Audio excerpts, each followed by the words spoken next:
দর্শক সকলকে স্বাগত জানিয়ে শুরু করছি স্বদেশ প্রতিদিনের নিয়মিত আয়োজন জুলাই গণ অভ্যুত্থানের অমীমাংসিত ইস্যু। আপনাদের সাথে রয়েছি আমি মনির জামান। আজকে স্টুডিওতে আমাদের সাথে উপস্থিত রয়েছেন আমাদের অতি পরিচিত মুখ, লেখক ও কলামিস্ট জনাব নাজমুল হক।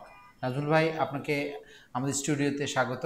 আজকে আমরা যে বিষয় নিয়ে আলোচনা করতে চাই, যা আসলেই মীমাংসিত হয়নি, তা হচ্ছে যে শুধু কি পুলিশ এই জুলাই গণ অভ্যুত্থানে পুলিশের যে দমন নিপীড়ন ছিল, এটাই কি শুধু পুলিশ বাহিনী ছিল নাকি রাষ্ট্রের অন্যান্য বাহিনীগুলোর সাথে যুক্ত ছিল? কি বলবেন?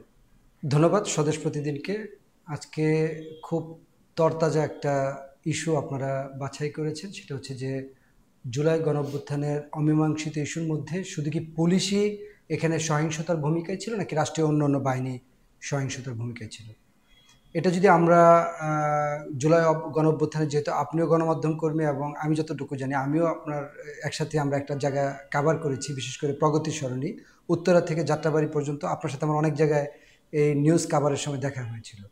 সেখান থেকে যেহেতু আমরা প্র্যাকটিক্যাল ফিল্ডে ছিলাম, আমরা যেটা বলতে পারবো যে এখানে এই যে রাষ্ট্রীয় যে দমন পীড়ন যে বাহিনী হিসাবে শুধু পুলিশের বিরুদ্ধে মামলা হলো আর আওয়ামী লীগ নেতাকর্মীদের বিরুদ্ধে মামলা হলো, অন্য কোনো বাহিনীর বিরুদ্ধে যে মামলা হলো না, এটাই একটা বৈষম্য তৈরি করেছে নতুনভাবে। এটা আমি ব্যক্তিগত আমার অভিমত আমি প্রকাশ করছি। কারণ হচ্ছে আমরা যখন ফিল্ডে গণমাধ্যম কর্মী হিসেবে সংবাদের জন্য ঘুরছিলাম, বিভিন্ন রকম অকারেন্স আমাদের চোখের সামনে আসছে। সেটা police, RAB, BGB, answer, even সামরিক বাহিনীরও বিভিন্ন অতি উৎসাহী সদস্যদের গুলির আমাদের সামনেও দৃশ্য আমরা চোখে দেখেছি যে গুলি করতে।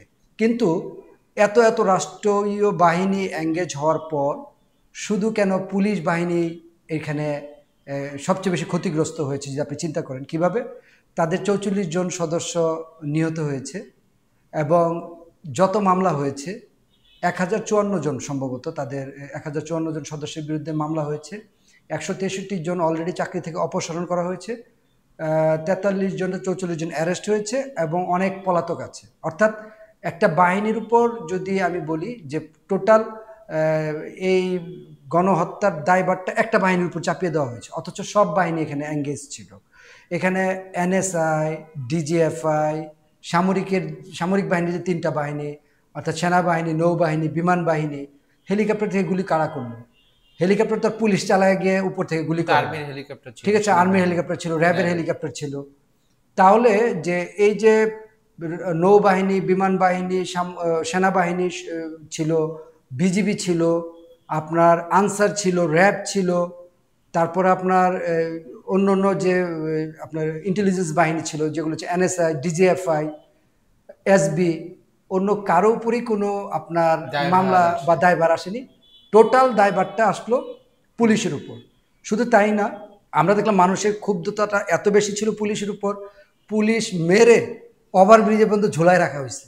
এই দৃশ্যটা আমরা দেখলাম চোখের সামনে।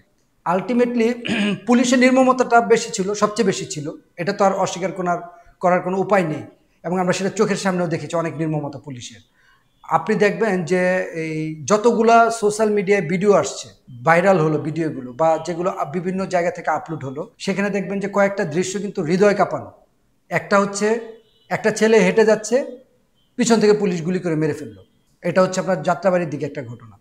উত্তরাতে একটা ঘটনা হলো, আপনার পালিয়ে গিয়ে মানুষজন একটা আইল্যান্ডারে আশ্রয় নিয়েছে, আইল্যান্ডে, সেখান থেকে পুলিশ খুঁজে এসে তাদেরকে গুলি করলো। যাত্রাবাড়িতে একটা ফ্লাইওভারের নিচে একটা পিলারের কাছে একটা বাচ্চা ছেলে আশ্রয় নিল, পুলিশ তাকে টার্গেট কিলিং করে মেরে ফেলল। রামপুরায় কার্নিশে আশ্রয় নিয়েছে একটা ছেলে বাঁচার জন্য, 19 তারিখ সে 3 তলা বা 4 তলা একটা নির্মাণাধীন বিল্ডিংয়ের কার্নিশে গিয়ে আশ্রয় নিয়েছে, পুলিশ সেখানে গিয়ে গুলি করলো।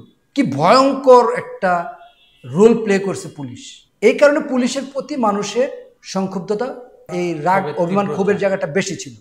তবে রাষ্ট্রীয় অন্য বাহিনী গোপনে যে কাজগুলো করেছে, এগুলো এনএসআই, ডিজিএফআই, সামরিক বাহিনীর বিভিন্ন অতি উৎসাহী সদস্য, বিজিবি, আনসার, বিডিপি, তাদের কাজগুলো কি আপনি মার্ক আনবেন না? এগুলোকে অ্যাড্রেস করতে হবে না? তবে আমরা যেটা বুঝতেছি, কেন শুধু আক্রমণটা বা এই যে বিক্ষুব্ধ জনতা যে শুধু পুলিশের উপরই মামলা করলো, পুলিশকেই শুধু মামলার আসামি করা হলো আওয়ামী লীগ নেতাকর্মীদের সাথে, এটা একটু ভাববার বিষয় আছে।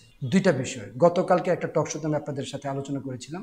প্রথম বিষয় হচ্ছে পুলিশ বাদে যে দুইটা বাহিনী সবচেয়ে বেশি আপনার নির্মমতা করেছে এই আন্দোলনে, র্যাব এবং বিজিবি।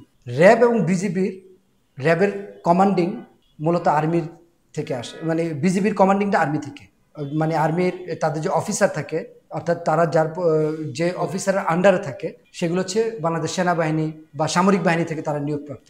ইভেন র্যাবের যে অফিসার বা র্যাবের বিভিন্ন যে যারা এঙ্গেজ থাকে বেশিরভাগই হচ্ছে সামরিক অফিসার। তার মানে আমরা যেটা বুঝতে পারছি যে সামরিক অফিসারদেরকে বা সামরিক বাহিনীটাকে সেভ করার জন্য হয়তো সরকার বা ইন্টারিম গভর্নমেন্ট বা সংশ্লিষ্ট কর্তৃপক্ষ তাদেরকে কোনোভাবে লাইমলাইটে আসতে দিচ্ছে না। এটা আরও উদাহরণ আপনি আরও ডেপলি অ্যানালাইসিস করে দেখবেন যে যতগুলো আয়না ঘর পেল সবই তো আপনার আমরা দেখলাম যে ক্যান্টনমেন্ট ভিত্তিক বা কোনো না কোনোভাবে বাংলাদেশ সেনাবাহিনী বা বাংলাদেশ সামরিক বাহিনীর কোনো সাথে এঙ্গেজ আছে। তার মানে সরকার এখন যেহেতু একটা গণ অভ্যুত্থানের পর সরকার একটা বাহিনীর সাথে অলরেডি মানে একটা দ্বন্দ্বের মধ্যে জড়ানোর কারণে পুরো দেশের ল অ্যান্ড অর্ডার সিচুয়েশন কিন্তু ভেঙে পড়ার উপক্রম হয়েছে।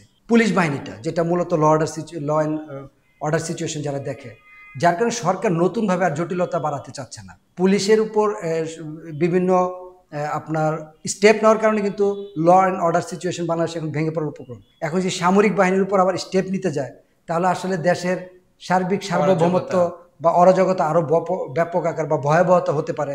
এজন্য আমার একটা ধারণা যে পুলিশ বাহিনীর উপর সরকার অ্যাটেম্প নিল বর্তমানে সামরিক বাহিনী বা অন্যান্য বাহিনীর যারা সদস্য এটার সাথে এঙ্গেজ ছিল তাদেরকে অ্যাড্রেস করতেছেন। আরেকটা বিষয় আপনি হয়তোবা জানবেন যে আপনার আমরা তো জানি কোনো না কোনো ফরম্যাটে, আমি গতকালকে আলোচনা করেছিলাম যে আমেরিকার একটা এঙ্গেজমেন্ট এই আন্দোলন সংগ্রামে আছে প্রভাবক ভূমিকা হিসেবে। দুইটা জায়গায় সেটা থাকতে পারে।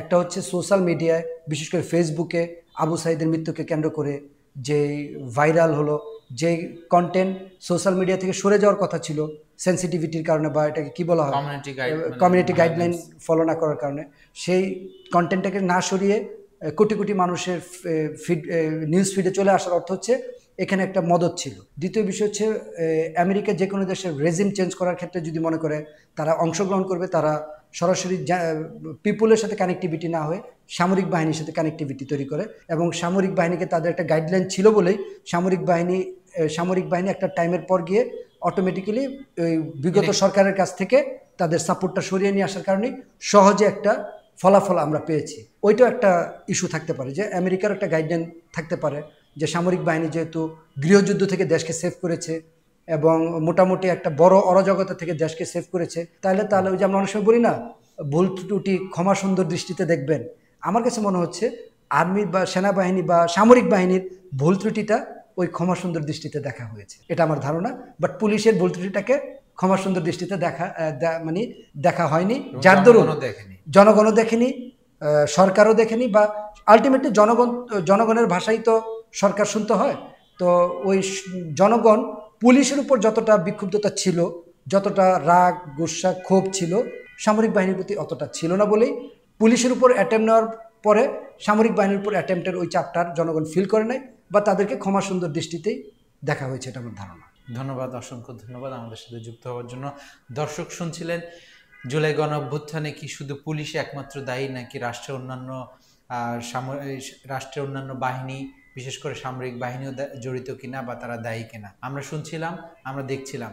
সত্যিকার অর্থে বিগত 17 বছরে কিংবা জুলাই গণ অভ্যুত্থানে আম জনতা, ছাত্র জনতা, শিশু থেকে শুরু করে নারীরা, শ্রমিক শ্রেণী সকলে যেভাবে পুলিশকে তাদের শত্রু মনে করেছে, এই পুলিশকে বন্ধু ভাববার পরিবর্তে পুলিশকে তারা যেভাবে শত্রু মনে করেছে, যেভাবে তাদের দমন।